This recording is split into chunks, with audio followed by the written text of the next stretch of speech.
Now, before you take on the gym, there's actually a whole bunch of places you can explore. One place I did not go earlier happens to be the Desert Resort, which is on Route 4. It's off in the northwest corner of it, and there's a lot of desert there. But you can pick up some cool Pokemon and you'll have a chance to fight a lot of trainers. So it's strongly recommended you go there before taking on Elesa and the Nimbasa gym, especially because there's some great TMs that can help give you an edge in the fight against her, because she's a rather tough gym leader.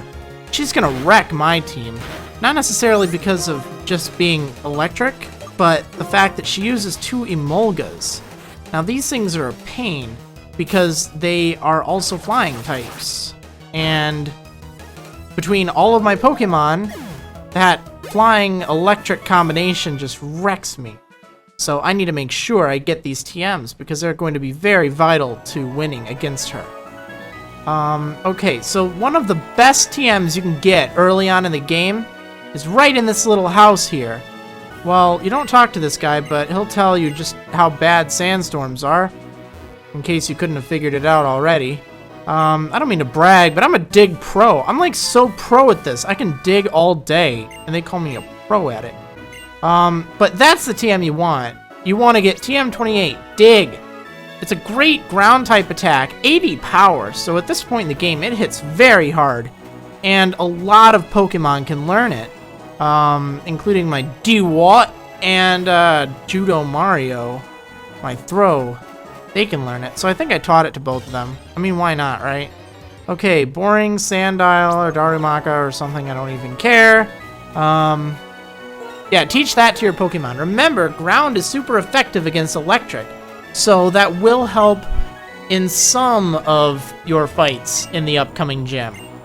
Obviously, it won't help against those stupid Emolgas, though. So there's those 2 people over there just lurking for no apparent reason. And then there's this gateway into the Desert Resort. I'm a school kid, so I know this. I totally know this, dude. So he tells you rather worthless advice that doesn't even make sense and contradicts exactly what he just said, but whatever. I came clear out to the Desert Resort, but there's too many ground Pokemon here. Oh, really? Oh, well. This guy. You need to make sure you talk to him and remember where he is. He's in the southeast corner of this giant desert resort. Dr. Jerry. Dr. Jerry! Oh, that has a nice ring to it. But, he is a doctor, so he'll heal your Pokemon. You just have to beat him once first, and then you can go back to him and he will heal your Pokemon free of charge anytime you want. And since there are a lot of trainers and a lot of Pokemon in this desert, it's strongly recommended you make full use of that, because he's not too far away, given the largeness of the desert. He has a Solosis, little blob thingy, using Charm on me, and okay, how charming. It's just so cute, right? I just can't hit it. So I'm gonna Storm Throw it, which will do a critical hit, and negate that attack lowering. It's not very effective, but it's just what I needed in order to take it out. Now it will make your Pokemon healthy! Alright. Do you have medicines? Do you have medicines? Do you have medicines? You know, I may just not, like, totally know grammar at all, but isn't medicine sort of, you know, isn't the plural of that also medicine? You know? I mean, just saying. I may be wrong, I'm not a doctor, but it just seems odd to hear him say medicines. Yeah, lots of medicines. Okay. Right. I don't know. Maybe I was more amused by that than anyone else, but it just sounded so funny and so off to me that I just couldn't help but crack up. The message came through loud and clear. Loud and clear, I tell ya. Alright, great. I'm happy for you. There we go. Being with my Pokemon makes me happy, even when we're in a bad situation. Like being in this stupid desert. Ugh. So much desert. So much sand. I'm sick of it already. Oh, Jeez, and there's this giant watchhog ready to wreak some havoc on me. It's probably gonna put me to sleep or do something really annoying, because that's all those things do. Ugh. Oh, it's gonna crunch me. Wow, what a terrible selection of attacks. Okay, I mean, it's great for me, but I really didn't think that would be even an option. And that was just total win right there. Awesome. Judo Mario, level 26, baby! Yeah! So good. Alright, yeah, we were so energetic. Okay, I'm excited now. Alright, I'm gonna switch my Pokemon around, because I want to level them up evenly. What do we got over here? Black glasses. Ooh, cool. I found some shades in the sand. Awesome. Great, that's sweet. Oh, hey, dude. You're the first person to come here and talk to me. I'm so moved. I'll give you this. Soft sand. I wonder where you got it from. Huh. Okay. It raises the power of your ground type attacks, even if it is a little odd that there's sand all over the place. I guess it must not be soft enough, huh? If you have a Pokemon that's using Dig a lot... Oh, by the way, Sandile loves Dig. I think it already has it, but it loves it. So giving that the soft sand would be a good move. Just saying. It started making noises. This dude's psychic Pokemon started making noises. I wondered what it means. Maybe they're having a psychic bout. A psychic skirmish. A psychic... Oh, geez, it's a Sigilith. I hate these things. I mean, I love them. I think they're a cool Pokemon, but they're just such a pain to take out. They do massive damage, and they hit really hard, too. In case I didn't make that clear the first time. Okay. Oh, why do you have to dodge me? Don't defy my power. What? Okay, I will just use Return on you, and everything will be hunky-dory. Couldn't quite do it, Hope. You just fell short. Just fell short. Oh, it's so hard. Why are you so mean, Sigilith? Why? Ah! Alright, Marriland's gonna get some revenge on you. I mean, maybe not literally revenge, as in the attack, which, geez, that hits hard. You are such a punk, you Sigilith. You will now face the wrath of my Water Pulse, and fall to the ground in a pathetic heap of defeat. As I reach level 27 and defeat you, Psychic Parry. So strong. Who are you? I am a dude. Yeah, I'm Marriland, man. How can you not know who I am? Alright, just being here fills me with magical power. Magical power. She has the magical power to make Pokeballs fly in the air. Psychic Dua. Dua! Dua, I say. Dua. And she has a Woobat. It's a Woobat, Woobat, Woobat, Woobat. Flap, flap, flap, flap those wings. And this is terrible. Why do I have Mantiblade out? I mean, I need it out at some point because I know it will evolve very, very soon. But this is just a terrible matchup for me. Air Cutter. Ah! Why couldn't you have just used Heart Stamp? Why you no like me? Woobat. Oh! Fell short again. Sigh. Guess I'm just gonna have to let Marriland clean everything up. I don't want a chance having Mantiblade get knocked out and then lose happiness, because that happens when you get knocked out. Pokemon don't like being knocked out, you know? So I will have to let Marriland come in and save the day once more, just so little Mantiblade isn't gonna get hit by the wrath of Air Cutter, which it didn't even use, mind you. It's a Muna. Muna.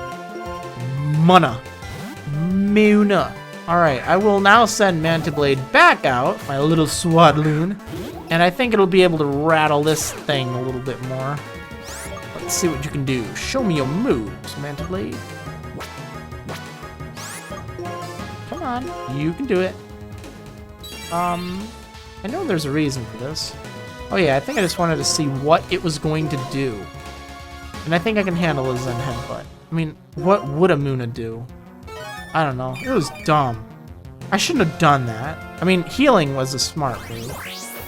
But, okay. Hit. Oh, wow, that did, like, nothing. I keep forgetting Munas are so weak. Only thing that makes them interesting is that odd schnoz of theirs protruding from their spherical body. Oh, you put me to sleep. How dare you? Okay, in that case, I'm just gonna have to use an awakening because I'm too lazy to wait longer for you to wake up. You're gonna moonlight, but I hardly care, Muna. I'm just gonna bug bite you next turn and be done with it, eh? All right, be done with it. Bug bite. Nibble, nibble, nibble. Get it? Oh yeah, now I get the critical hit. Wouldn't it just figure, eh? Okay, Dua, you seem to be full of magical power, too. Yes, I have magical superpowers. I have the power of video editing. Or something. So, obviously I did not use the power of video editing here, because I just want to show you one of the Pokemon you can get here is a Sandile. And obviously you can catch Sandile all over the place, but I had neglected to pick one up. I'm not going to pick this one up, though. Instead, I'm just going to run away from it like a coward. Now, those sand pits, if you run while walking over them, you will just fall, so do not run. Talk to this lady here, and she will let you choose between the cover fossil and the plume fossil. The cover fossil will give you a Tortuga if you take it back to the Nacrene City gym, the museum, whereas the plume fossil will give you an Archen, one of those. I will do my best to remove the sand. Give me a second. You can't go there! You can't go that way! There's sand there, dude! There's sand! I will do my best to clear it out for you, but in the meanwhile, that's like the stupidest excuse ever.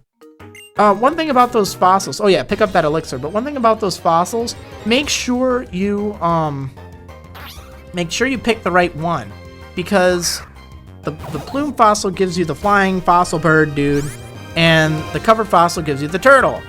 The reason this is important is you can only get one of them in your game. You can't get the other one. You'd have to trade for it if you wanted it. If you started with Oshawott, like I did, you're probably not going to want the turtle because it's another water type. If you already have a water type, you probably won't want the turtle. If you have a flying type already, you probably won't want Archaeops either, which is what it evolves into, the Archen, whatever it is. I think it's Archen.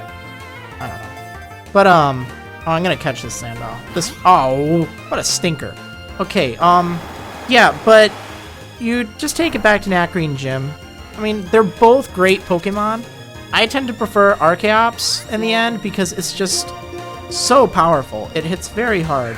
It has weaker defenses, and its attack is significantly lowered if its hit points falls below 50%. But that doesn't usually happen in-game, and you can usually recover from it, which is why I tend to recommend it. The turtle, Tortuga, which evolves into Caracosta, or whatever it is also quite good.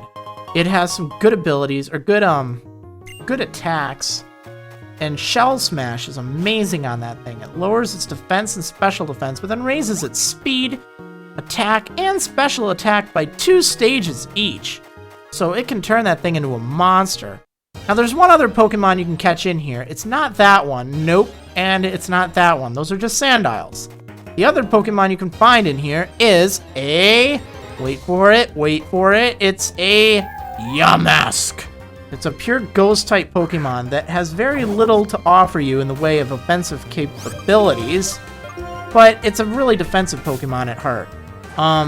And I don't really care for using it in-game. I think its attacks are rather underwhelming. In-game, there are better ghost-type Pokemon, but you may enjoy it if you're the kind of player that likes to wait around a while.